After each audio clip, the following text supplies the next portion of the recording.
Addi bilisummaa Oromoo ABO'n du'aan of biraa dhabuu miseensa isaa buulessaaf gadditti dhaga'amee akkaan olaanaa ta'uu ibse.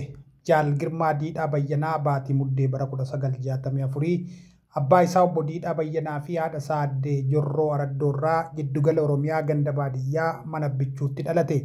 Jaal Girmaan akkuma ilma baadiyyaa tokkootti hanga umuriin isaa barnootaaf ga'utti maatii isaa gargaaraa ture. Barnoota isaa sadarkaa tokkoffaa kutaa tokko hanga ja'aatti mana barumsaa Gullallee Dannabaatti kan barate yoo ta'u, kutaa torbaffaaf 8ffaa immoo mana barumsaa Gabaa Roobiitti barate. Gola 9 hanga 12tti ammoo Finfinnee mana barumsaa Itoophiyaa Tiqdam jedhamutti baratee xumuruun carraa leenjii barsiisummaa akka argatee seenaan jireenya isaa ragaa baati. Jaal Girmaan maatii isaa fi ilma tokkicha waan ta'eef osuma baratuu haati isaa aadde Jorroon du'aan waan irraa godaananiif abbaa isaa fi maatii jiran gargaaruuf jecha carraa argate dhiisuun qe'ee maatiitti deebi'uuf dirqame. Jaalli kun umurii dargaggummaa isaarraa eegaluun bara jireenya isaa keessatti karaa siyaasaatiinis haa ta'u gama dinagdeen nama dammaqaa fi hubataa ture. Mooraa qabsoo bilisummaa Oromoo ABO'n durfamutti makamuun bara chaarteraa man'ee ABO ta'uun nama ga'ee isaa baachaa turedha. Sana boodas sududaan qabsoo ABO irraa qooda fudhachuuf leenjii waraanaa fi siyaasaa fudhatee gumaacha isaa irraa eegamu baachuun bakka dhaabni saramadetti bobba'ee dirqama isaa raawwataa tureera.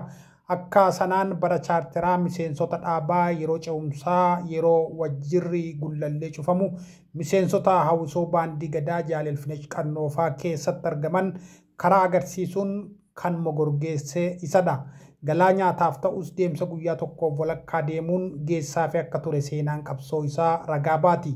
Sababa kanaan loltoonni wayyaanee Girmaa argachuu waan dadhabaniif ilma kee fidi jechuun abbaa isaa obbo Diidhaa Bayyanaa akka hamaa reebuun hidhanii akka hiraarsaa turan hawaasni naannichaa ragaa ba'u.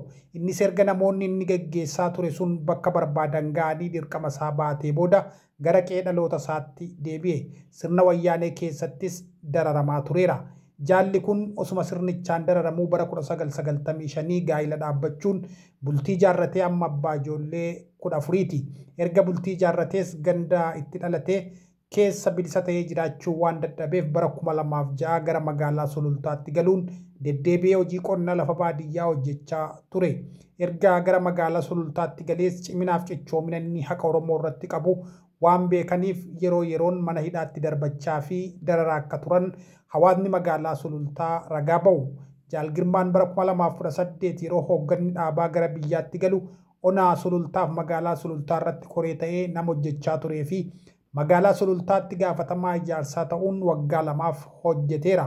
Walumaa galatti Jaal Girmaan sababa ilaalcha siyaasa isaatiin mana hidhaa Caancoo, Sulultaa fi Makkalaawwiitti hidhamee dararamaa ture.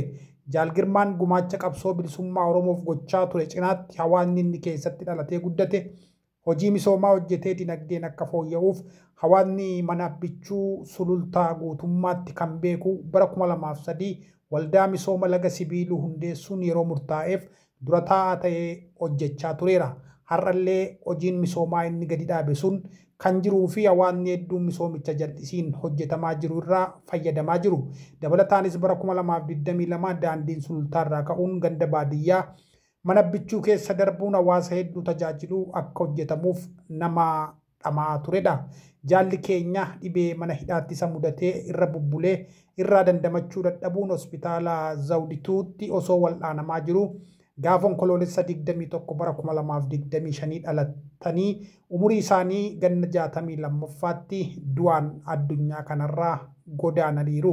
Sirna awwaalcha isaanii guyyaa kaleessaa onkoloolessa 26 bara 2025 magaalaa Sulultaa Bataskaana Sillaaseetti bakka maatii firoottan jiranitti raawwatameera. ABO'n irra deebiin du'aan of biraa dhabuu jaala isaa gaddaa qabu ibsataa. Jaallan maatii firoottan cufaaf obsaaf jajjabina nawwaa jedhe.